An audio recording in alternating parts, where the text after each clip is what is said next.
ಎತ್ತವರ ರೀತಿ ಕನ್ಯೆ ಹಸಿದ ಬಗೆ ಕೈಯ ತುತ್ತನಿಟ್ಟು ಪೊರೆಯೋ ತಾಯಿಯ ಗುಣದವನು ಕತಿಯ ಗುಡಲು ತನ್ನ ಮುಗುಡು ನಗುವನು ಲಾಲಿಸಿ ಉಣಿಸುವನು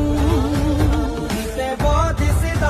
ಕೃಷ್ಣ ಇವನೇನೋವ ಬಲ ಭೀಮನಿಗೂ ಬೆವರಿಳಿಸಿ ತೊಡೆ ತಟ್ಟುವ ಎತ್ತವರ